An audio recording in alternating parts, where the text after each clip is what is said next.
Bienvenidos al canal donde hablaremos sobre misterios, noticias del mundo, acontecimientos y básicamente de todo un poco. El día de hoy veremos un caso que conmocionó a Estados Unidos. Entre 1976 y 1977, la ciudad de Nueva York conoció al que sería probablemente uno de los asesinos más temidos de su historia, el cual dejó aterrorizadas a más de 17 millones de personas en Nueva York por los tiroteos aleatorios que estaba realizando en las calles sin un modus operandi. La prensa lo nombró el asesino del calibre 44, pero él mismo envió una carta donde decidió que se le llamase el hijo de Sam. Así es, chicos, hoy vamos a hablar de el asesino David Berkowitz. Richard David Falco nació el 1 de junio de 1953 en la ciudad de Nueva York, en el distrito de Brooklyn, Estados Unidos. Su madre biológica, Elizabeth Brother, estaba casada con un italoamericano llamado Tony Falco, quien tras 4 años de matrimonio la abandonó por otra mujer y tiempos después Elizabeth comenzó un amorío con un hombre casado y después de 3 años de relación quedó embarazada. Se dice que el hombre la amenazó con abandonarla si se quedaba con el bebé y si éste usaba su apellido. Es por eso que utilizó el apellido de Tony Falco y tras pocos días del nacimiento decidió darlo en adopción. Prontamente, Nathan y Pearl Berkowitz, una pareja judía de clase media, decidió adoptar al pequeño, bautizándolo como David Richard Berkowitz. Más temprano que tarde, a la edad de 5 años, David se enteraría de que era adoptado, lo que despertaría en él cierta necesidad de atención y ansiedad. Sí, es cierto, güey, o sea, dicen que muchos niños cuando son adoptados es como de que es un impacto grande, pues, porque las personas que llamaban papás no son sus verdaderos Pues papás. es un tipo trauma por rechazo, ¿no? De que Simón, se porque... sientan rechazados por sus verdaderos padres. Exactamente. Yo ya me impuse. Sí, uno se acostumbra, la neta. A mí ya no me afectó. David fue un niño sumamente problemático. Era mentiroso, tenía arrebatos de violencia y odio hacia los demás y se frustraba fácilmente. Sin embargo, sus padres también lo referenciaban como un chico tímido. O sea, ¿cómo puedes decir que es un chico tímido, pero es un desmadre acá? El tímido es el que da miedo, güey. A pesar de la timidez que referían, David en algunas ocasiones se mostraría agresivo contra sus compañeros. Incluso uno de sus ex compañeros explicó el cómo David demostró ser un misógino al crear un club de odiadores de las mujeres, el cual tuvo unos cuantos miembros, pero la mayoría solo para llamar la atención. Sin embargo, el odio de David hacia las mujeres era muy real. Güey, típico de cuando eres niño, así de que no te me acerques, niña, porque las niñas tienen piojos y esa madre. O sea, como Ya que que creces lloras por una, güey. te arrepientes, dijo el güey. Sí, güey. En 1967, la vida de David cambiaría de por vida luego del fallecimiento de su madre adoptiva, Pearl Berkowitz. David, en ese momento, tenía solo 14 años. Sus calificaciones bajaron y se sumió en una tremenda depresión.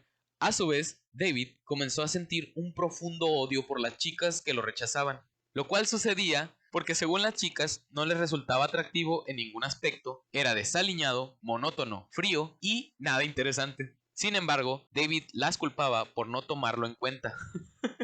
O sea, nosotros teníamos la culpa de que sus papás no lo quisieron. Nice. Las mujeres tienen la culpa, ¿por qué? Porque no me hacen caso.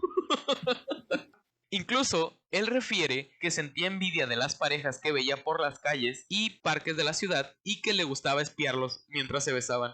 Y el David así, ¿no? De... así, bésala. Aplicas el método Culichi. Ves a una pareja ir caminando y le gritas, algún día van a cortar. Y te vas. A lo mejor eso hacía, güey, el David acá. Le No, gritaba, yo van a les terminar, putos. Pero bésense. Fue Yo el le que, gritaba, échale agua. fue el que inició la costumbre. La relación de David con sus compañeras de clase seguía siendo prácticamente nula, pues se quedaba callado cuando estaba frente a ellas y las odiaba en silencio como si fuesen las culpables de su propio problema. David era el típico vato, güey, que dice, pero que haya morras chidas. Y cuando hay morras chidas en la fiesta, güey, se queda en una esquina, güey, parado así, sin decir nada. No, güey, es el típico vato que le tira el rollo a una morra y la morra lo batea y empieza a decir que todas las mujeres son unas zorras y que no sirven para nada y que no sé qué, y que sé qué otro solo porque no la peló. Ándale. Años más tarde, en 1971, su padre adoptivo Nathan volvió a contraer matrimonio, lo cual molestó a David, causando conflictos entre él y su madrastra. por lo cual decidió enlistarse en el ejército ese mismo año. Durante su estancia en el ejército, recibió entrenamiento militar y se destacó como un hábil tirador. Sirvió 3 años en Corea del Sur, en donde mantendría su primera relación sexual con una prostituta. Para su mala suerte, se contagió de una enfermedad venérea, lo que no hizo más que acrecentar su exacerbado odio hacia las mujeres. Ya iba a decir, nomás de eso faltaba para que nos odiara más. Bienvenido al mundo del SIDA, le digo. En nuestra defensa, ¿qué esperaba de una prostituta? Le puso en el espejo, bienvenido al mundo del SIDA, en coreano. Coreano. Tras volver a los Estados Unidos en 1974, la relación con su padrastro empeoró aún más. Tenían constantes discusiones y David llegó a golpearse a sí mismo frente al espejo, preso de sus incontenibles ataques de ira. Es entonces cuando decide alquilar un pequeño departamento en el Bronx con el fin de independizarse.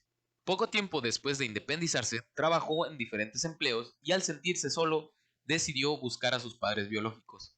Gracias a una guía telefónica, logró dar con la dirección de su madre y una hermanastra. Él les envió una carta y días después decidieron encontrarse por primera vez.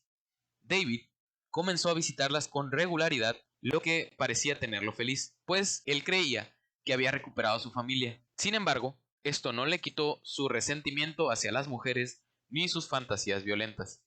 David imaginaba cómo sería matar mujeres y experimentar placer con ello. Acostumbraba a acechar a mujeres jóvenes y parejas de enamorados en los parques como venía haciendo desde su adolescencia.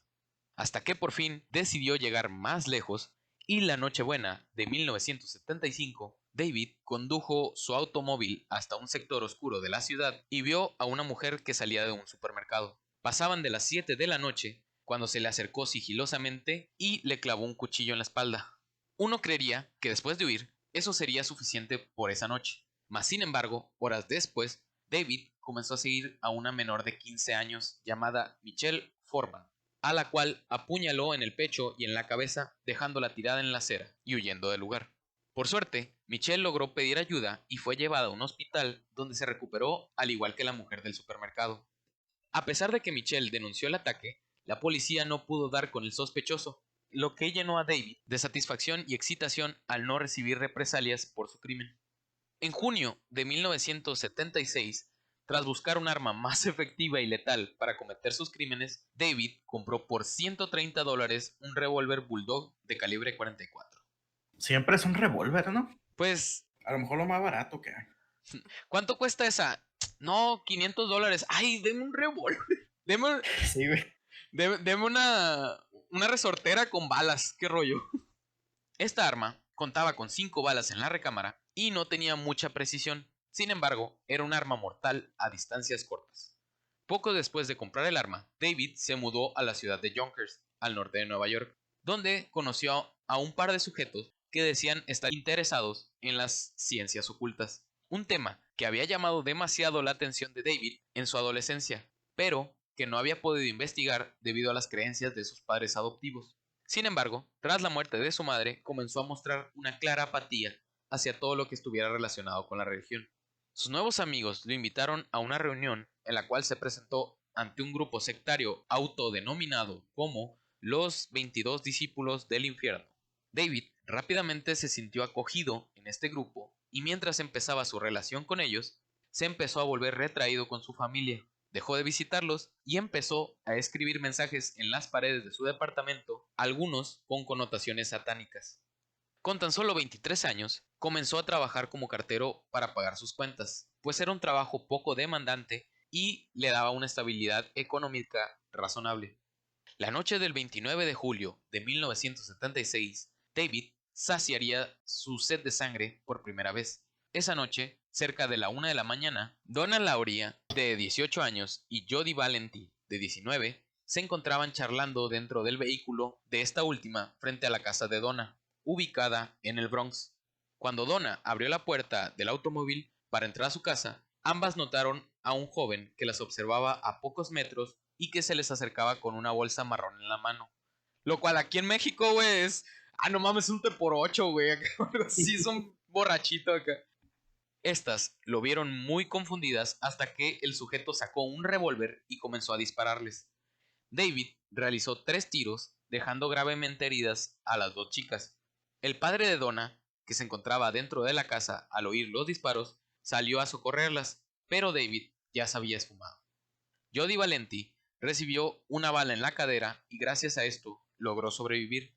Sin embargo, Donna fue herida en el cuello y se desangró camino al hospital. El Bronx era por aquel entonces un barrio de mafiosos italoamericanos y se pensó que podía tratarse de un ajuste de cuentas.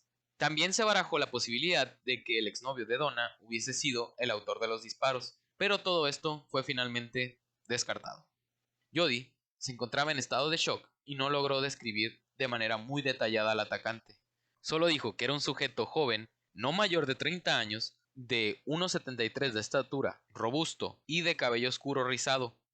Al mismo tiempo, el gran calibre del arma utilizada en el tiroteo llamó la atención de los investigadores, pues eran balas calibre 44. Principalmente, estas balas están diseñadas para uso en carabinas y fusiles, pero también son utilizadas en algunos modelos de revólver. Su potencia y retroceso la convierten en una munición que dificulta su efectividad a larga distancia. Sin embargo, en un arma de estas características, a corta distancia es letal. Debido a que no había pistas ni nada que explicara el ataque, los meses pasaron y con ello el caso se fue enfriando. Algunos agentes de policía comenzaron a teorizar que simplemente algún sicario de la mafia había confundido su objetivo y asesinado a Donna por error.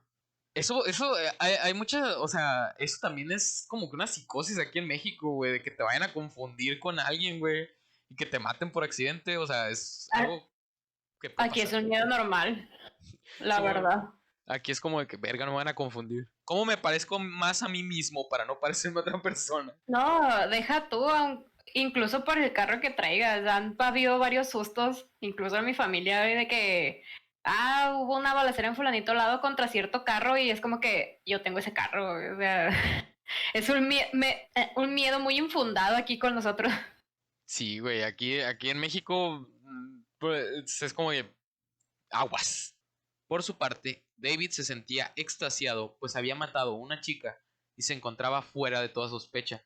Aún así, procuró ser cuidadoso y esperar un tiempo antes de volver a actuar.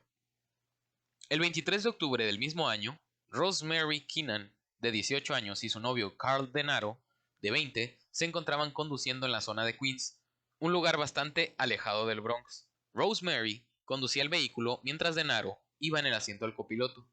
Se detuvieron cerca de un parque solitario para platicar y pocos minutos después de haberse detenido, Denaro describió que sintió que el auto estaba explotando. Había vidrios por todas partes. Denaro había recibido un tiro en la parte posterior del cráneo a muy poca distancia. David se había acercado por detrás y los había sorprendido mientras conversaban. Rosemary, en ese momento, encendió el auto y arrancó a toda prisa. David les disparó en 4 ocasiones más, causándole heridas menores a Rosemary. El disparo que recibió Denaro le destapó el cráneo, pero por suerte no le dañó el cerebro. Rosemary condujo hasta el hospital donde Denaro fue intervenido de urgencia y se le implantó una placa de metal para reemplazar parte de su cráneo. Los policías dictaminaron que las balas que atravesaron el auto de Rosemary eran de calibre 44. Sin embargo, estaban tan deformadas que no pudieron conectarlas a un arma en particular. Tiempo después, la policía especuló que Denaro había sido confundido con una mujer, pues llevaba el cabello largo en ese entonces y el atacante solo lo había visto de espaldas. O sea, sí traigo el pelo largo, pero soy vato, dijo el Denaro acá, güey. O sea, el David lo vio de espaldas y dijo, este es vieja, pues. Y el David, y el Denaro, güey, yo solo soy metalero. Tras la investigación, los agentes tomaron este incidente como algo aislado y no lo relacionaron con el asesinato de Donna, debido a que estaban muy separados geográficamente y ambos casos estaban siendo investigados por diferentes precintos de policía local.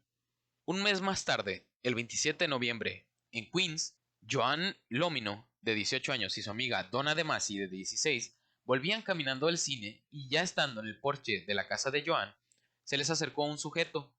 Este les preguntó por una dirección. Él dijo, y cito, ¿me podrían decir cómo? No terminó de decir la frase cuando sacó un revólver y les disparó a cada uno. Llegó el David, güey, les dijo, ¿vieron el pambazo ¿Qué pambazo? El que te pega un balazo. Paz, y los madres les pegó. No, madre. Donna fue herida en el cuello, pero sobrevivió. Sin embargo, Joan quedaría parapléjica tras recibir un disparo en la columna. Un vecino que salió tras los disparos argumentó ver a un hombre rubio corriendo con una pistola en su mano izquierda. ¿Vieron Aquí el...? salió el vecino, yo me hubiera tirado al piso. No, güey, pues en ese entonces no había tanto miedo, güey. Aquí, o sea, aparte es Estados Unidos, güey. Siempre han sido así los gringos, güey. Salen para que le disparen también, yo creo. Salen a ver qué pedo acá, así como... Igual en esos tiempos también no había tantas balaceras y todo eso en escuelas. Entonces, como que ya era más normal ayudar a tu vecino. La policía estaba perpleja ante los ataques y las contradictorias descripciones de los testigos, pues a esas alturas y con víctimas vivas que podían relatar lo sucedido, aún no tenían con certeza cómo lucía realmente el asesino. Un testigo decía que tenía el pelo rubio y otro que tenía el pelo negro, lo que llevó a algunos policías a creer que se trataba de varios criminales diferentes. Igualitos los colores, dificilísimos de identificar entre los dos. Estaba muy oscuro y lo vi rubio. Y el otro, no, pues es que estaba oscuro, entonces tenía el cabello negro. Que se parece un rubio a un güero. Güey, Un rubio a un güero. Un pelinegro a un güero. Güey, yo como asesino, güey, me pintaría la mitad de güero y la mitad me lo dejaría negro, güey. Entonces, cuando cometiera mi crimen, gente diría que traía el pelo güero y otras que tenía el pelo negro. Sí, no es como que... Sí, o sea... Sí lo traía. Aquí la meta es comprarte pelucas, güey. Entonces, con cada crimen te pones una peluca diferente. No hagan eso en casa, no sigan mi consejo. Pero es comprarte pelucas. Es comprarte ya lo meditó, ya es un consejo meditado. No. Yari creando asesinos de Sims 98. El 30 de enero de 1977, John Dial, de 30 años, y su prometida Christine Fromm se encontraban en el auto del mismo y se preparaban para salir a bailar, cuando fueron sorprendidos por un sujeto que les disparó en 3 ocasiones con un revólver. Dial, en ese momento, condujo el vehículo para conseguir ayuda. El hombre resultó con heridas menores, pero su prometida recibió 2 disparos, los cuales la matarían horas más tarde en el hospital. Dial argumentó que en ningún momento vio al atacante. Voy a ver, recapitulando, antes de perderme. O sea, siempre atacaba a las parejas, ¿no? O sea, Sí. que pues las últimas son parejas. Pero siempre le daba más a matar a la mujer que al hombre. Por su odio a las mujeres. Sí, de hecho, él había puesto que iba a matar mujeres, pues, o sea, se había propuesto matar mujeres. O sea, los hombres era daño colateral el atacar a los hombres, o sea, porque estaban ahí nomás. Ah, ok. De hecho, se dice que aunque hubiera testigos, no les disparaba, simplemente les disparaba a las mujeres. Excepto esa vez que le disparó al vato, porque el vato tenía el pelo largo, así que, carnal, ¿por qué traes el pelo largo, güey? Señores, no abandonen a sus hijos, por favor. Llegó y le dijo, cortas el pelo, hey, y le disparó. Y la balazo. Fue en este ataque que la policía comenzó a enlazar los ataques pasados debido a que todas las víctimas habían sido atacadas con balas calibre 44 y los objetivos eran mayormente mujeres jóvenes con el pelo oscuro y largo. Chale. Por eso lo confundieron al vato acá. Qué bonito pelo tienes, carnal. Y de que chale, porque siempre somos las... Bueno, ya no soy castaña, pero porque siempre somos las castañas. Tenía un fetiche por las castañas. El 8 de marzo. Balazos. Balazos, no abrazos, dijo el Davey. El 8 de marzo del mismo año, la estudiante de la Universidad de Colombia, Virginia Boskerichian, es que así se llama, güey, Boskerichian, fue sorprendida por David mientras caminaba a su casa después de la universidad. Y fue cuando David le disparó a la cabeza. Virginia trató de cubrirse la cara con sus libros, pero no logró hacerlo por completo y murió al instante por el disparo. Un testigo logró ver a un sujeto aproximadamente de 1,80 de estatura que se alejaba corriendo del lugar. También especificó que el sospechoso se cubría el rostro con un pasamontañas. Días después, el 10 de marzo de 1977, en el One Police Plaza de Nueva York, el comisario de policía David Beam citó a la prensa para dar la noticia de que los asesinatos de las fechas pasadas habían sido cometidos con el mismo revólver calibre 44. Después del comunicado, toda la nación se paralizó por el terror. Los titulares del día 11 de marzo resultaron alarmantes. El nombre asesino del calibre 44 apareció en todas las portadas y tanto en radio como en televisión se comunicó que el FBI estaba tras la pista de un escurridizo y peligroso asesino serial que atacaba sin previo aviso.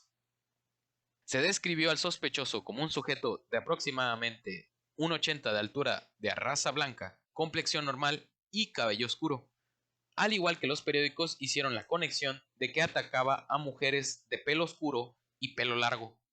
Tras esto, las mujeres comenzaron a teñirse el pelo rubio o simplemente se lo cortaban asustadas por encajar en el perfil de víctimas del asesino. De hecho, durante el tiempo que realizó los asesinatos, se dispararon la venta de pelucas rubias y se vio una caída en picada cuando David fue capturado. Los vatos que vendían pelucas, stonks acá, güey. Las calles de Nueva York parecían un desierto cuando se acercaba la noche, pues todos se encerraban en sus casas aterrados por la presencia del asesino del calibre 44. Por su parte, David estaba fascinado y casi no podía creer toda la conmoción que causaron sus ataques. Aquello que había comenzado como una simple fantasía iracunda se había convertido en algo mucho más grande. Más allá de los asesinatos, se estaba volviendo famoso. Incluso tenían un apodo otorgado por los medios de comunicación que resultaba ciertamente intimidante. El 17 de abril de ese mismo año, cerca de las 3 de la mañana, Alexander Esaú, de 20 años, y Valentina Sturiani, de 18, se encontraban estacionados cerca de la casa de Valentina, en la zona del Bronx, cuando de repente fueron atacados a balazos. Ambos fueron encontrados con 2 balas en la cabeza cada uno. Valentina había fallecido instantáneamente, pero su novio se encontraba aún con vida. Lamentablemente, Alexander solo sobrevivió un par de horas tras llegar al hospital. En la escena del crimen, los policías encontraron una carta escrita a mano cerca de los cuerpos de la pareja, dirigida al comandante Joseph Borelli. En esta carta se reveló por primera vez el nombre Son of Sam, o el hijo de Sam. La carta fue escondida al público, sin embargo, algunos detalles de ella se revelaron a la prensa, y fue cuando el nombre hijo de Sam reemplazó el antiguo nombre del asesino del calibre 44.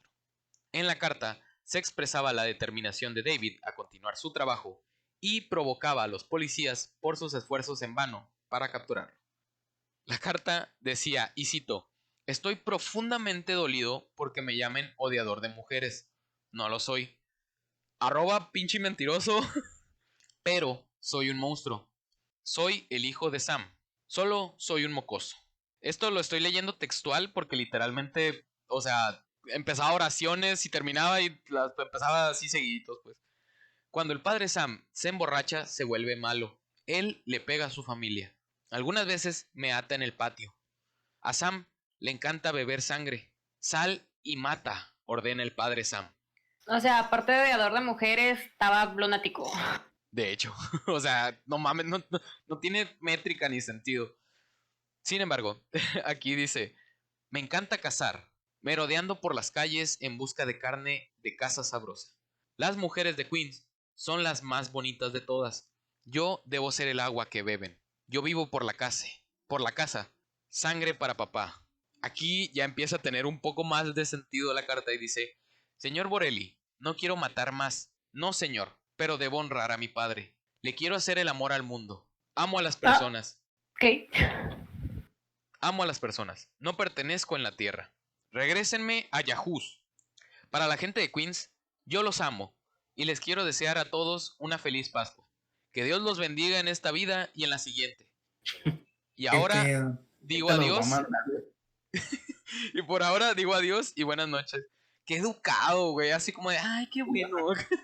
Y el que ignorando que mató a alguien, ¿no?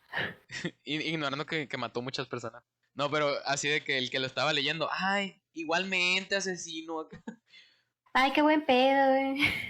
Qué educado. Policía, déjenme atormentarlos con estas palabras.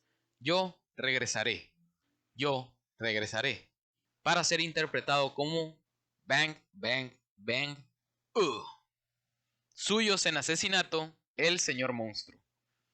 Tú le hayas como que sentido a lo que dice, porque yo no. O sea, a lo mejor está mal acomodado, ¿no? Yo si hubiera sido... Era un anagrama. Es cierto, es verdad. Yo si hubiera sido policía en ese entonces le hubiera dicho, pinche morro loco, está pirata este güey. Está bien borracho.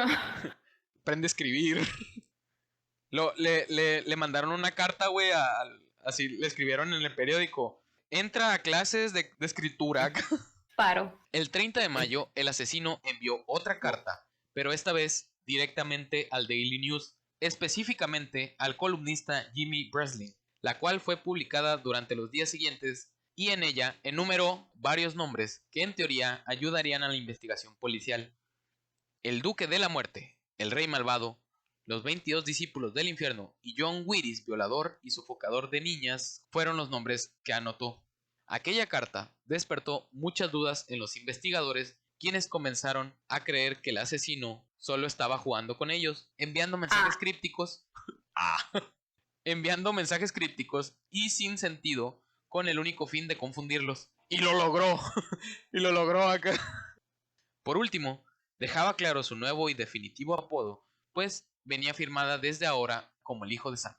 Parte de la nota decía lo siguiente: Sam es un chico sediento y no permitirá que deje de matar hasta que sacie su sed de sangre, señor Breslin. No crea que porque llevo un tiempo sin oír de mí, me he echado a dormir. No, al contrario, sigo aquí como un espíritu que vaga por la noche, sediento, hambriento, apenas si me detengo a descansar ansioso de complacer a Sam. Me encanta mi trabajo. Esta carta como que ya tomó unas clases, güey, de redacción de textos y dijo, a huevo, así tengo que escribir acá, tiene más métrica y sentido.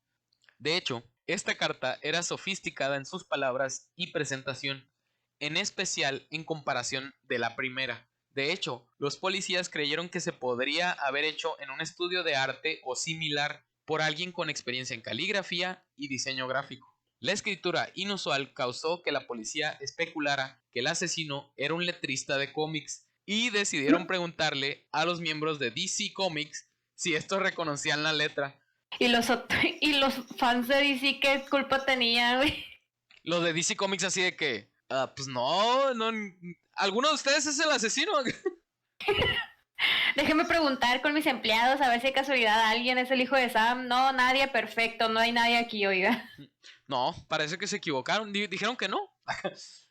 El 26 de junio de 1977, a las 3 de la mañana, Judy Plácido, de 17 años, y un joven llamado Sal Lupo fueron atacados por el asesino, el cual los valió mientras se encontraban en el interior de su vehículo platicando acerca del hijo de Sam. O sea, los vatos estaban afuera a las 3 de la mañana hablando así de que, güey, no mames, no vaya a salir el hijo de Sam.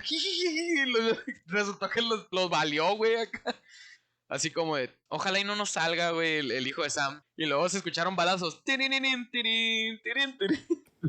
Llegando como de que, buena, se puede. Oye, están hablando de mí acá. Afortunadamente. Ya no. Afortunadamente, ambos salieron con vida del tiroteo. 2 personas fueron testigos del hecho y uno de ellos aseguró haber visto a un hombre alto y regordete salir corriendo por un callejón cerca del lugar de los hechos. Y el otro aseguró haber visto que huyó en un Volkswagen amarillo y hasta dio un número de placa a medias. O sea, uno dijo, no, se fue para allá, yo lo vi que se metió en un callejón. Y otro, no, estaba en un carrito y estas son las placas acá, o sea, no mames. Al día siguiente, la noticia se encontraba en la primera plana de todos los periódicos del país. El hijo de Sam se había convertido en el enemigo número 1 de los Estados Unidos. Mientras sucedía todo esto, Nueva York se encontraba en medio de una crisis financiera. Un suceso histórico que sucedió en la ciudad fue el gran apagón de 1977, donde la ciudad se sumió en completa oscuridad debido a un corte del suministro eléctrico. Muchos neoyorquinos se encerraron en sus casas, aterrados debido al violento asesino. Sin embargo, otro numeroso grupo de la población decidió salir a las calles a saquear tiendas y causar destrozos. O sea, no, qué miedo que me mate el hijo de Sam, pero me voy a llevar esta pantallona, me voy a llevar esta tele acá. 50-50. Mi vida o un televisor acá. Aún así, con todo lo ocurrido, los neoyorquinos fueron testigos pocas semanas más tarde de un nuevo tiroteo. El 31 de julio de 1977, Stacy Moskowitz y su acompañante Robert Violante, ambos de 20 años, estaban en su primera cita y se encontraban aparcados en una zona oscura y solitaria cerca de un parque de la ciudad donde solían acudir parejas durante la noche. Qué mal pedo, güey. O sea, en su primera cita y baleado. O sea, casi como de carnal, yo creo que tú no eras el indicado. Eran las 2:35 de la madrugada y la pareja se estaba besando cuando un hombre se les acercó por el lado de pasajero y disparó 4 veces hacia adentro del vehículo para posteriormente huir dentro del parque. Durante el tiroteo, otra pareja que se encontraba muy cerca del lugar llamaron a la policía y declararon que el atacante era un hombre blanco de pelo largo y rubio. Y otra vez dale con el pelo rubio. Al mismo La tiempo, gente saltó loca. así, era bajito, era un enano y era rubio. Así las declaraciones que daban, güey, o sea, no mames. Y un vato castaño de 2 metros, güey. Eran el dúo dinámico, güey. Uno súper alto, uno súper bajito, uno era pelo negro y uno pelo rubio, güey. Es que uno era el que llegaba y los mataba, güey, y luego mandaba al otro que saliera corriendo para que lo vieran, para que no supieran que era él. Oh. Yari acaba de resolver el caso, güey, Caso cerrado. Caso cerrado, fin. Al mismo tiempo, ambas víctimas eran trasladadas de urgencia al hospital. Stacy, siendo su única víctima rubia, fallecería 38 horas después, mientras que Robert Violante sobrevivió milagrosamente, aunque quedó casi completamente ciego, pues el asesino le había disparado a la altura de los ojos. Sin embargo, la policía contaría con más pistas de las que esperaba en este último ataque, ya que varias personas habían visto al asesino. Otra pareja corroboró ver a un hombre de contextura maciza y con cabello rubio y largo salir corriendo y montarse en un Volkswagen amarillo antes de salir a toda velocidad por la calle.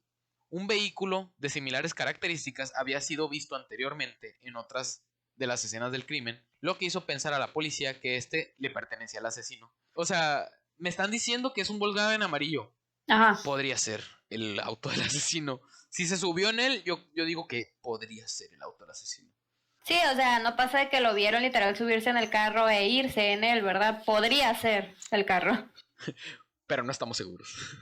La pareja que vio al sospechoso hizo un hallazgo que llamó la atención de la policía. La pareja comentó que el cabello del sujeto parecía una peluca. O sea, él contribuyó, güey, a que se agotaran las pelucas, güey, en Nueva York acá. Él también fue a comprar su peluca, güey, no vaya a ser. Sí, o sea, no vaya a ser que el asesino también le dispare a él, ¿no? Por error. Una vecina del sector, Casilia Davis, paseaba a su perro cuando vio deambular durante varias horas a un hombre, hasta que el hombre se acercó a un automóvil Ford Galaxy amarillo estacionado y arrancó del parabrisas una multa que le habían puesto minutos antes un par de policías por estacionarse frente a un hidrante.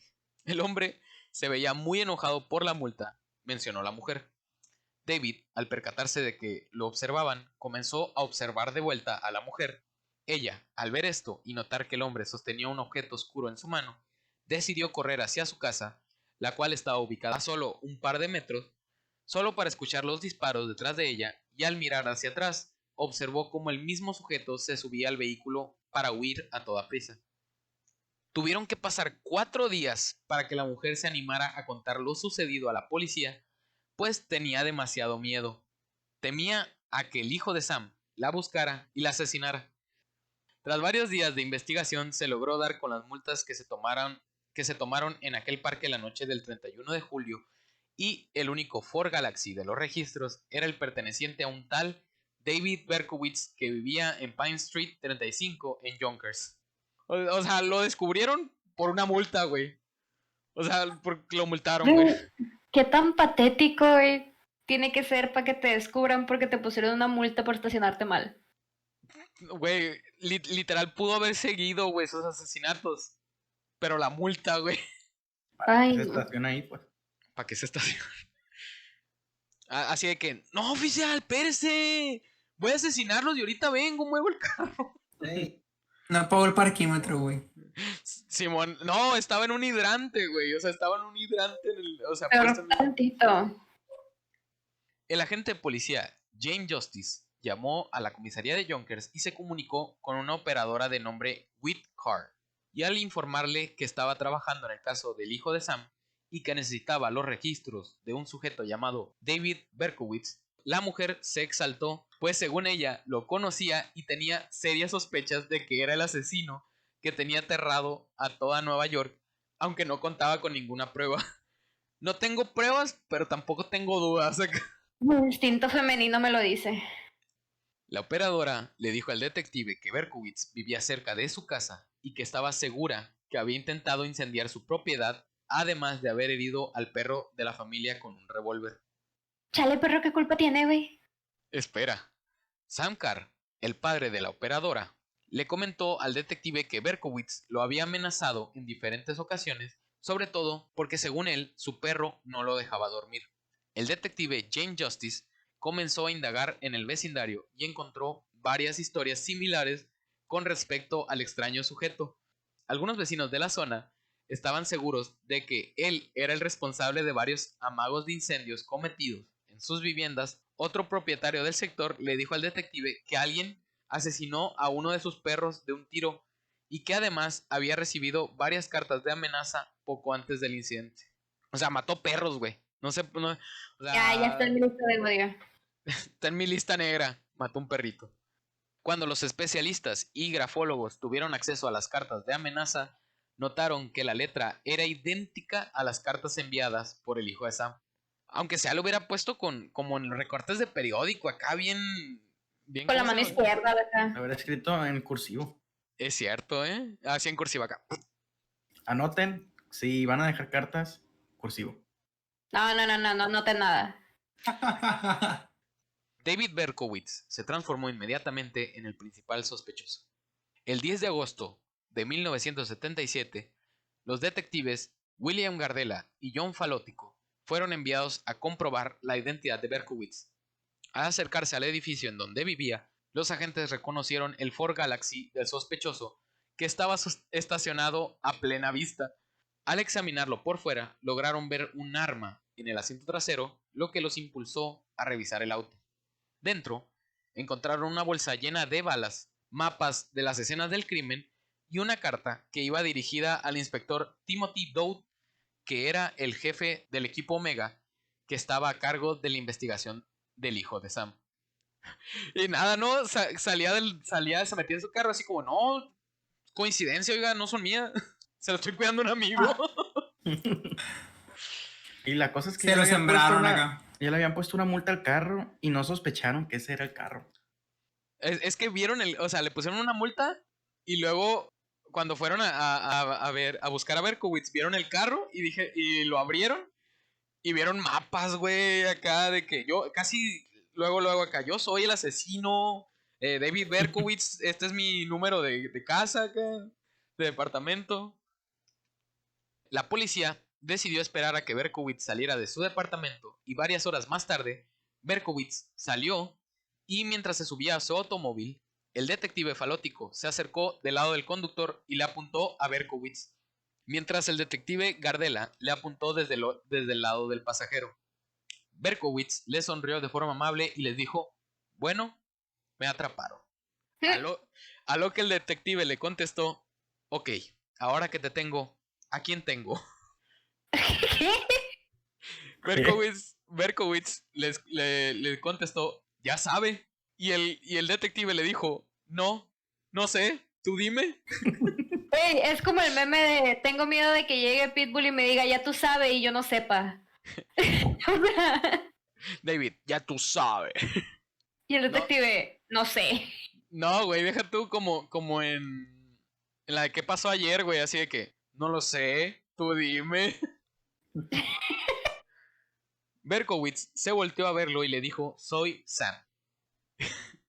A lo que el detective le dijo, ¿eres Sam? ¿Sam qué?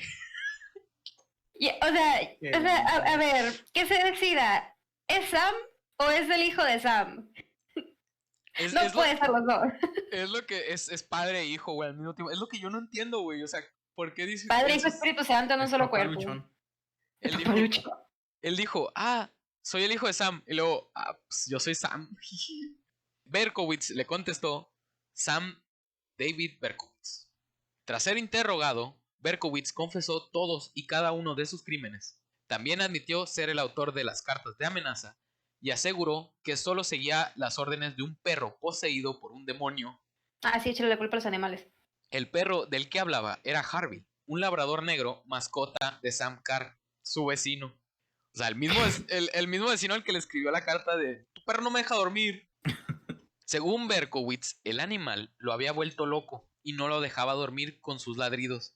Aseguró que poco después de comprendió que el perro se estaba comunicando con él telepáticamente y le ordenaba salir a la calle a matar mujeres jóvenes.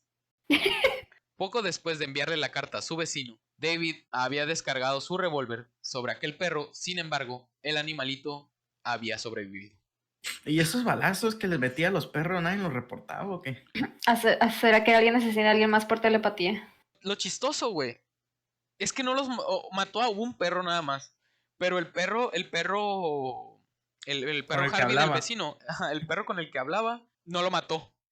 Y el perro así como 50 Cent acá, güey, de que, no, recibí 5 tiros acá, no me dio ni... Y aquí seguimos. ¡Qué buena puntería!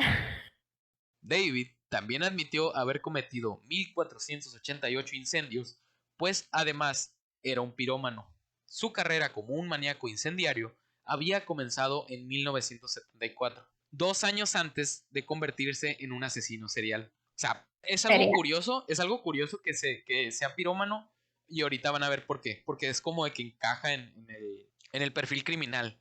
Las autoridades parecían aliviadas tras la detención del criminal, pues la pesadilla había durado 1 año, dejando la cifra de 6 muertos y 7 heridos. Cuando el temido hijo de Sam apareció por primera vez ante las cámaras de televisión, todo el mundo quedó conmocionado. Berkowitz era un sujeto regordete, desaliñado y de mirada inocentona. Distaba mucho de la imagen monstruosa que le había dado la prensa. Sin embargo, sonreía mientras le tomaban fotografías y parecía estar disfrutando toda la atención que recibía por sus crímenes. Los noticiarios no paraban de hablar sobre el caso El hijo de Sam. De hecho, fue primera plana durante varias semanas, mientras que en la ciudad se hacían diversas manifestaciones exigiendo que fuera puesto tras las rejas de una buena vez. Cuando la policía allanó su departamento, descubrieron que vivía en un verdadero chiquero. En las paredes había cientos de escritos de connotación satánica, cruces invertidas, pentagramas y otras incoherencias. De hecho, tenía un agujero en la pared donde al lado se encontró escrito: Hola, soy el señor Williams y vivo en este agujero. Tengo muchos hijos que estoy convirtiendo en asesinos. Esperen a que estos crezcan. Y un montón de huevos de cucaracha ahí. Los policías metiéndole balazos al hoyo, güey. No vaya a ser. No, Todas las evidencias sumadas a los asesinatos desorganizados y las declaraciones incoherentes apuntaban a que Berkowitz posiblemente era un enfermo mental. ¿A poco? No creo, así como de que escribe No, mal. ¿cómo creen? Si no me dices, no sé. Sí, o sea, si no nos dicen, no nos damos cuenta de que está bien mal de la cabeza. Es normal, era normal, o sea, y salir y matar gente hasta que empezó a escribir mal, güey. O sea, por eso se dieron cuenta, porque escribía mal, no porque mataba gente. Los exámenes psiquiátricos dictaminaron que Berkowitz padecía de esquizofrenia paranoide, pero que aún así se encontraba apto para enfrentar un juicio. De hecho, más de algún especialista sospechó que podría estar fingiendo locura para evitar ser enviado a la cárcel y terminar en un centro psiquiátrico. Güey, pero espérate, o sea, si todo era un invento, güey, ¿qué producción le metió así como de que aquí voy a poner un pentagrama, aquí voy a poner una cruz invertida, se va a ver mamalón acá? ¿De qué manera me veo más satánico acá? Así, buscando, güey, cómo verse un cuarto satánico, ideas en Pinterest. Encontró el primero que vio de que, voy a poner todas estas imágenes y el diablo me hizo hacerlo. De ahí nadie me saca. El perro me hizo hacer lo que es el diablo. Sí, o sea, un perro negro siempre es el diablo. ¿Sabías que hay un caso de un presidente, creo que somalí, que Mandó matar todos los perros negros. Sí, mandó matar perros negros porque decía que su competidor del gobierno se convertía en un perro negro. Y mandó matar perros negros. Es verdad. Sí, o sea, son facts. A mí me tocó también leerlo. Un año más tarde, el lunes 8 de mayo de 1978, David Berkowitz fue trasladado a la Corte Suprema de Brooklyn. Una vez iniciado el juicio, Berkowitz se comportó como un verdadero desquiciado, amenazando a todos en el tribunal, burlándose de los padres de Stacy Moskowitz, llamándola puta en repetidas ocasiones e incluso provocó un alboroto al intentar saltar desde una ventana de la sala de tribunales ubicada en el 7º piso. Así como se agarró a la ventana. Me voy a tirar, me voy a tirar, plebes. Lo que más me sorprende de esto es que ninguno de los padres de las víctimas le haya dado un balazo, güey. Me sorprende que ninguno de los que estaban ahí, de los padres, le hayan dicho, salta. A ver, tírate. ¿Qué es él? No, el de que... ¡Do flip! No te tiras. ¿A que no te tiras? Finalmente se declaró culpable de todos los cargos y fue condenado a 365 años de cárcel. Ah, bestia. Qué exactos. 365 años después ahí sigue. Pero la historia no acabaría ahí. La enorme fascinación que trajo este caso lo llevó aún más lejos. Varios de los testigos insistían en que Berkowitz no era el sujeto que vieron huyendo de las escenas del crimen. Los testigos aún no se explicaban la presencia del hombre rubio y de cabello largo que también fue visto en alguno de los tiroteos. Se llaman pelucas.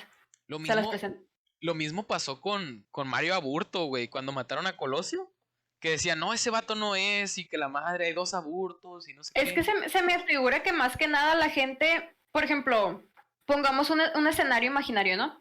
De que está una persona en el centro y de la multitud alguien dispara. La gente sí voltea al sonido, pero cada persona se puede enfocar en una persona diferente. Entonces, para 2 personas que están juntas hombro a hombro, uno puede ver a un hombre castaño corriendo, otro puede ver a un hombre rubio corriendo. Es como que una nada más voltea el ruido y lo primero que capta su atención es lo que menciona, pues no necesariamente es porque necesariamente hayas visto a la persona que lo hizo. Sí, o sea, es la perspectiva de cada quien. Ajá, ya depende de perspectiva. Sí, yo también pensé lo mismo. O sea, se comentaba que los vecinos veían, por ejemplo, uno veía a uno castaño y otra persona veía uno rubio. Puede ver que alguien andaba corriendo acá haciendo ejercicio. O que alguien estuviera caminando y que al escuchar un disparo corriera también por miedo. Y pues una persona va a decir de que pues yo vi a alguien rubio, pero esa persona corrió por miedo en realidad. O sea. Ajá, es lo que pensé yo, de que capaz el rubio de cabello largo era un skater que andaba por ahí y escuchó los balazos y salió corriendo porque pues más vale que corrió que aquí quedó, ¿no? Entonces sí, como que ya depende de la perspectiva de cada quien qué es lo que vieron. Por eso en muchos casos de que le preguntan a los testigos, dicen de que no, pues es que yo vi una camioneta negra, no, es que yo vi un carro color azul, no, es que yo vi también una camioneta pero era color rojo. Pues es que cada quien enfoca su atención en lo que le llama la atención en ese momento, válgame la redundancia. Ya depende de cada quien. Vi un chico alto, rubio, guapo, que corría. No, señora, ya eso ya es otra cosa. Vi gente correr y no estabas tú. Nadie explicaba tampoco el misterioso Volkswagen amarillo, dando pie a la teoría de que Berkowitz contaba con un cómplice. Por su parte, Berkowitz aseguró que había actuado solo. Lo que no se explica es por qué en algunos de sus ataques se mostró como un asesino preciso y letal, mientras que en otros resultó ser más bien inepto, fallando casi todos los disparos. También es como que su arma, güey, o sea, de calibre 44 es muy potente, por un revólver se le desviaba, güey, no mames. Nunca se mencionó si tenía trastorno de personalidad múltiple. No. Porque podría explicarse de que han habido casos y cositas así que... Bueno, no vamos muy lejos. Las personas que hablan más de un idioma, con un idioma te comportas con un idioma te comportas de una manera y con el otro idioma te cambia totalmente la forma de ser, pues incluso te cambia la manera de hablar y cositas así.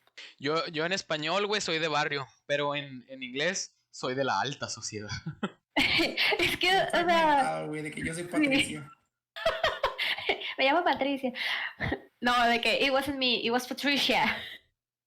Pero pues no lo diagnosticaron con eso, entonces a lo mejor, quién sabe, y tenían razón y si tenía algún cómplice. A lo mejor en ese tiempo no se miraba tanto eso.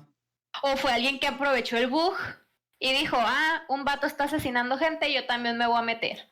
Pero es que, o sea, tuvo que ser alguien que también compró el mismo calibre, acá, así como que yo también, güey. ¿Es que las coincidencias existen? Güey, Pues el revólver más barato, pues a lo mejor y sí. el vato ha de haber dicho así como de que, aunque no te necesiten, estorba acá, así como de que Ah, sí.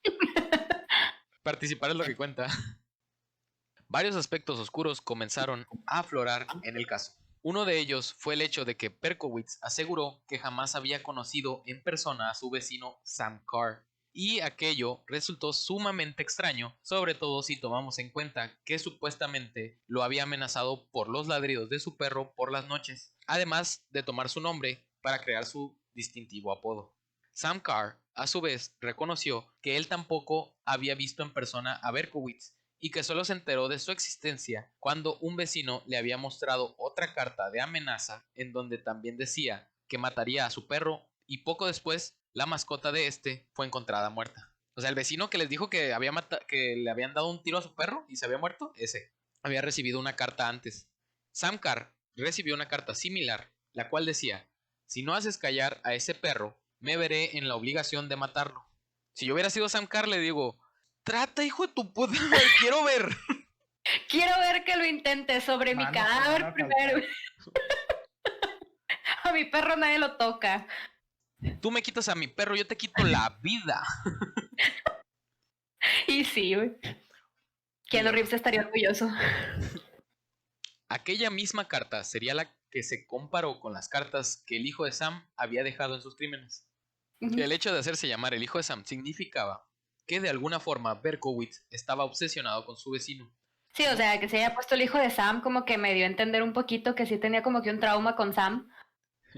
Estaba como, tenía un póster en su pared así de: Sam, no te he visto, no me conoces. Estaba como el papá de Timmy con Dinkelberg. Dinkelberg. A lo mejor él supo que su vecino era su papá verdadero. Sí, o sea, los dos de la misma edad y todo. Simón acá. Ah, no, mejor no. No me hagas caso. Teorías de Los estaba calando a ver si estaban poniendo. Les pongo un 10. Lo que parece extraño es que jamás lo conoció en persona y ni siquiera lo había visto a lo lejos. A través de la pared, así como la Elsa, güey, acá en Frozen. Hey, dijiste a través de la pared y instantáneamente mi cerebro empezó a cantar a través del vaso. A través del hoyo, yo lo sigo viendo. Porque literal como un loco. Lo sigue queriendo. Ey, a lo mejor está enamorado del vato, por eso se puso el hijo de Sam. O quién sabe, Por eso a lo no mejor. mujeres. Oye, quién sabe, pero a lo mejor por eso como que se puso o tenía de que una afición de que, no sé, el Sam ese era papá. Sí. Sí. O sea, a lo mejor lo veía como que en su retorcida imagen decía de que, este vato es un papá chilo o algo por el estilo, entonces como que le agarró cierta obsesión. Güey, a lo mejor el vato, güey, lo oía que regañaba a sus hijos, güey, y decía: yo quiero que me grite a mí también. El hijo de Sam.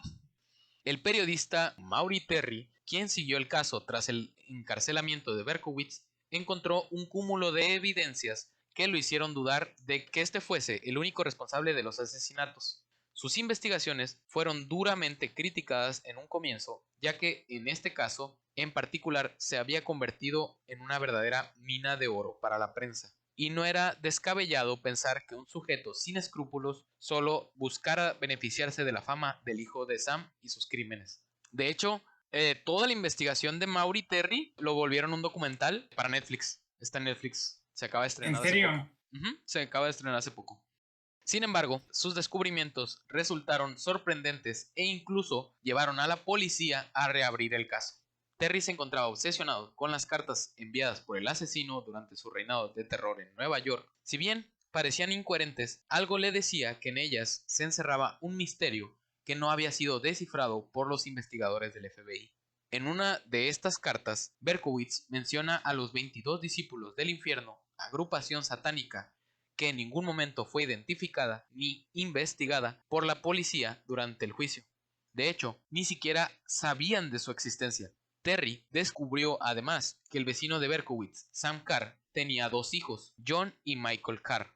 Al parecer, ambos odiaban a su padre, pero lo más sorprendente era el hecho de que uno de ellos, John Carr, conocía a Berkowitz y era un sujeto rubio y de pelo largo, el cual coincidía con las descripciones del segundo atacante que algunos testigos aseguraron haber visto en las escenas de los crímenes.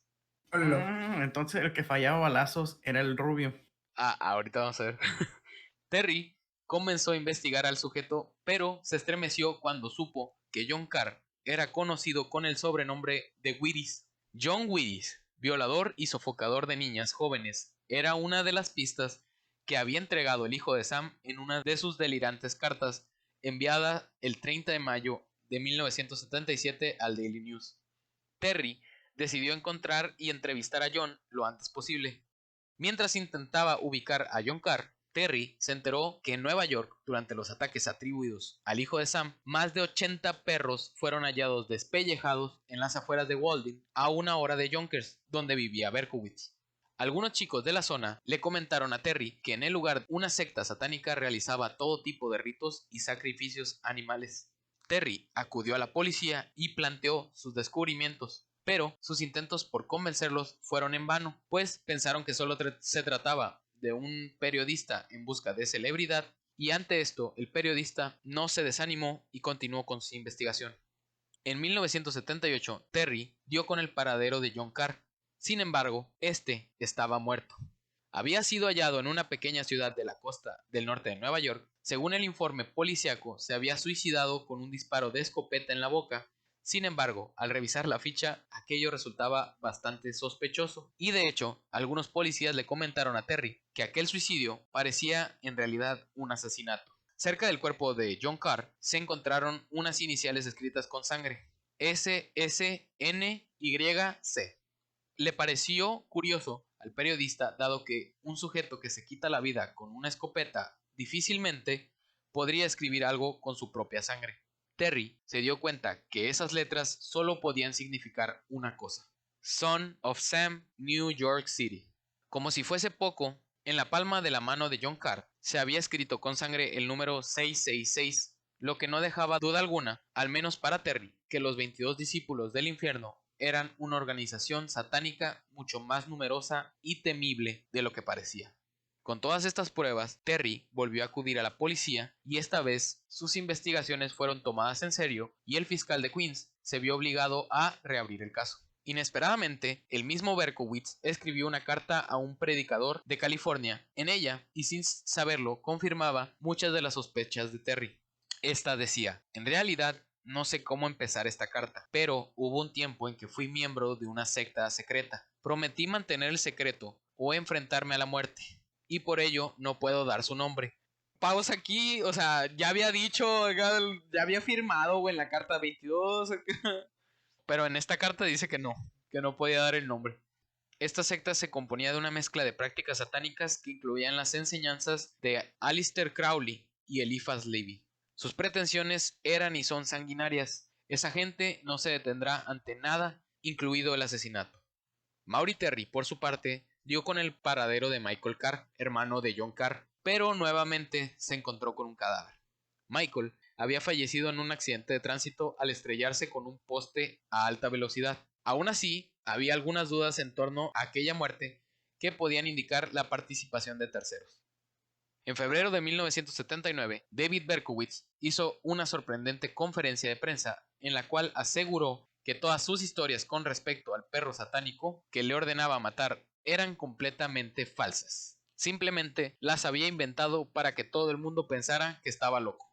Poco tiempo después decidió enviarle una carta a Maury Terry, pues sabía que llevaba años estudiando su caso. En ella le confesó que todas las evidencias encontradas en su departamento el día de su detención habían sido un simple montaje para simular demencia en caso de ser atrapado. El cuarto de Berkowitz era un verdadero desastre el día que fue allanado por los agentes de policía. Sin embargo, la cama, un sofá, un equipo estéreo y un montón de ropa fueron sacadas del departamento solo una semana antes de su arresto. Berkowitz dio los nombres y valores de la compañía que arrendó la camioneta para dicha operación y Terry confirmó que los precios eran los que señalaba el acusado. O sea, le dijo, no mames, me lo inventé todo y de hecho yo saqué las cosas porque ya me iba a ir. Y aquí están los nombres y toda esa madre. En otra carta, David Berkowitz le contó a Terry que en una ocasión intentó obtener empleo en una perrera, pues según sus propias palabras, alguien necesitaba perros. Creo que comprende lo que intento decir. De inmediato, Terry recordó los más de 80 canes sacrificados en las afueras de la ciudad de Walden, en Nueva York. Tras un par de entrevistas, el periodista corroboró la veracidad de las declaraciones de Berkowitz y en otro mensaje enviado a Terry, Berkowitz le pidió que llamara a la oficina del sheriff de Santa Clara, California, y preguntara al sheriff lo ocurrido a Arliss Perry. El 13 de octubre de 1974 se había denunciado el hallazgo de un cadáver en la iglesia de la Universidad de Stanford. La víctima había sido una muchacha llamada Arliss Perry, la cual fue golpeada y asfixiada antes de ser asesinada con un picayelo que le clavaron en el cerebro. Los detalles que Berkowitz le entregó a Terry acerca de este crimen nunca aparecieron en la prensa y solo los conocían agentes que estaban involucrados en el caso. Eso definitivamente dejó en claro que Berkowitz sabía mucho más de lo que pensaba. Terry, además, parecía haber encontrado vínculos entre los 22 discípulos del infierno y el mismísimo Charles Manson. Sin embargo, no logró juntar pruebas suficientes para relacionarlo. El 10 de julio de 1979, David Berkowitz fue degollado por un prisionero dentro de la cárcel, pero logró sobrevivir. Fueron necesarios 53 puntos de sutura, los cuales abarcaban desde el costado izquierdo de su cuello, cruzando la garganta hasta su nuca. Tras el ataque, Berkowitz se negó a delatar a su agresor, aunque aseguró que aquel intento de asesinato había sido instigado por los seguidores del culto satánico al cual había pertenecido. Se la sabe acá, snitches get stitches acá, güey. Bueno. Más tarde, Maurice Terry consiguió averiguar el nombre del líder de la secta, Roy Alexander Radin, un magnate que vivía en California. Sin embargo, este había sido asesinado en 1983, llevando toda la investigación a un callejón sin salida. Terry es el autor de un libro llamado The Ultimate Evil, en el cual plantea todas sus hipótesis y el seguimiento del caso. Igual lo pueden ver en el documental de Netflix que acaba de salir, Los hijos de Sam, ya salió el primer capítulo. David Berkowitz recibió cientos de cartas y visitas en la cárcel, no solo de personas morbosas y fanáticas de los asesinos seriales, sino también de psicólogos, criminólogos, escritores y periodistas. Todos estos querían saber más acerca de su historia y llegaron a ofrecer grandes cantidades de dinero para que el asesino les entregara información exclusiva. En vista de que las propuestas monetarias ofrecidas a Berkowitz comenzaron a aumentar, llegando a cifras alarmantes, la ciudad de Nueva York decidió crear la ley del hijo de Sam, la cual estipula que ningún criminal puede acceder a beneficios económicos por la producción de libros, películas u otros similares relacionados con las historias de sus crímenes. A través de los... Pues no le iban a pagar, o sea, no le podían pagar técnicamente por la ley. ¿Pero dónde queda el dinero de las ventas? Ajá, ¿dónde queda todas esas ganancias? El escritor. Ah, ok. No iba a tener regalías, pues. Ajá, no le iban a dar regalías. O sea, creó su propia ley para que no le den regalías, güey, tanto que todo el mundo lo andaba buscando. A través de los años, Berkowitz ha cedido varias entrevistas a distintos medios de comunicación y ha manifestado constantemente su arrepentimiento. Sin embargo, también ha demostrado ser insensible, inestable y un mentiroso patológico. Nunca se mostró realmente afectado por los crímenes que cometió y en varias ocasiones ha cambiado la versión de los hechos. Lo único que repite una y otra vez es que fue poseído por un demonio que lo impulsó a tomar su revólver y salir a matar a la calle. Al mismo tiempo reconoce que sentía un profundo odio hacia las mujeres, pues éstas lo ignoraban. Desde un punto de vista psicológico, el no reconocer los errores propios o siempre endosarle la responsabilidad de estos a un tercero es una característica clásica de los psicópatas. Es probable que las voces en su cabeza o la posesión diabólica no sean más que excusas para justificar sus actos. En 1987, Berkowitz se convirtió al cristianismo evangélico y aseguró que ya no quería ser conocido como el hijo de Sam, sino como el hijo de la esperanza. No mames. Güey, se volvió como los drogadictos que después se vuelven cristianos acá y Cristianos, güey. Sí. se asustan con todo, güey. Desde entonces se ha dedicado a aconsejar a los reclusos más problemáticos y realizar charlas religiosas orientadas a temáticas como el perdón y la redención. Además, escribe ensayos en sitios web cristianos evangélicos y en 2006 publicó sus memorias llamadas Son of Hope, The Prison Journals of David Berkowitz, el hijo de la esperanza, el diario de prisión de David Berkowitz.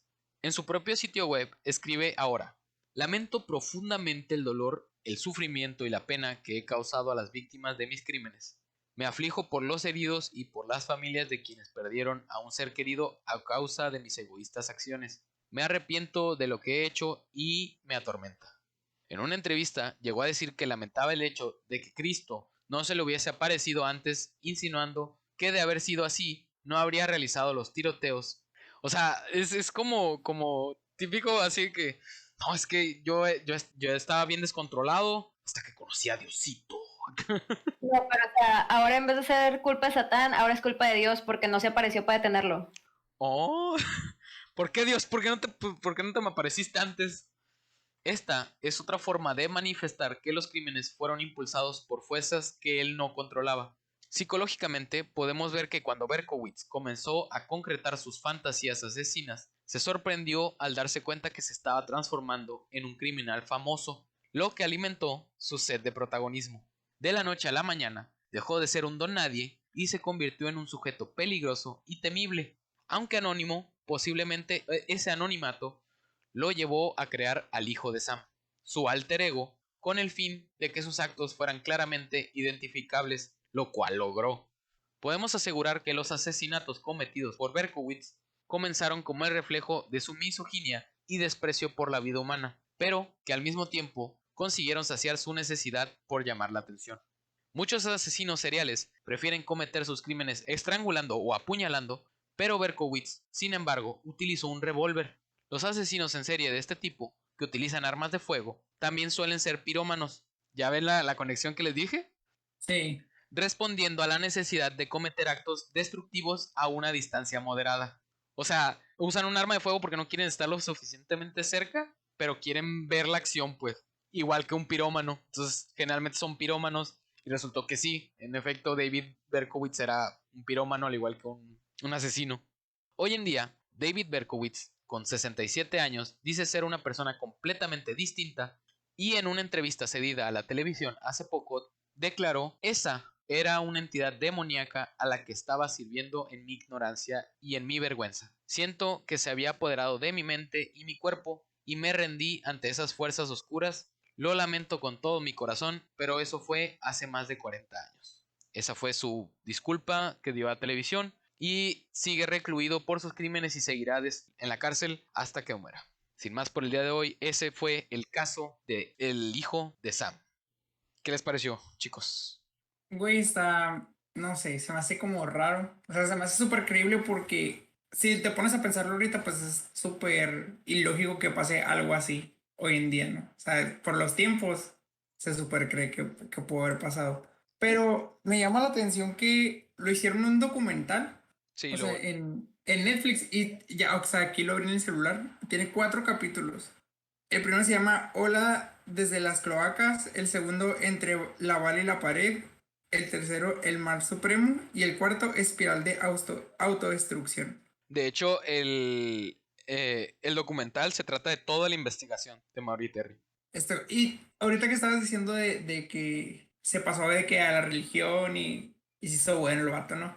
Se me hace muy loco que, o sea, escribió un blog y estaba en la cárcel, le dieron 365 años, ¿que no? Sí, le dieron 65 años, pero pues como que les dan cosas para que reintegrarlos a la sociedad, pero pues no sé por qué le dieron a ese vato si va a durar 365 años. Sí, o sea, nunca se va a volver a integrar. Pero Sí sale. a lo mejor sí sale. No, es que de hecho creo que aquí en México los años son la mitad. O sea, si te dan 5 años, haces 2 años y medio. Con Porque buena conducta acá. no, es que haz de cuenta que aquí, haz de cuenta que cuentan como que los días. Lo cuentan la mañana y la noche. Entonces, lo que haces es la mitad del tiempo, güey. Pero de todas maneras es demasiado tiempo. O sea, si te dijeron 365 días, no te alcanza la vida de todas maneras para salir. Es que imagínate que es la mitad y luego tiene buena conducta, barre el patio, güey, levanta, tiende. No, pero, o sea, les tienen que dar como que algo para distraerse. Ya ves que en las cárceles de antes daban libros, güey. Pasaba un carrito de libros y le daban un libro. Pues es casi, casi lo mismo. Depende de la Sí, cárcel en la que monoclas de estés. pintura y así. Sí, depende de la cárcel en que estés.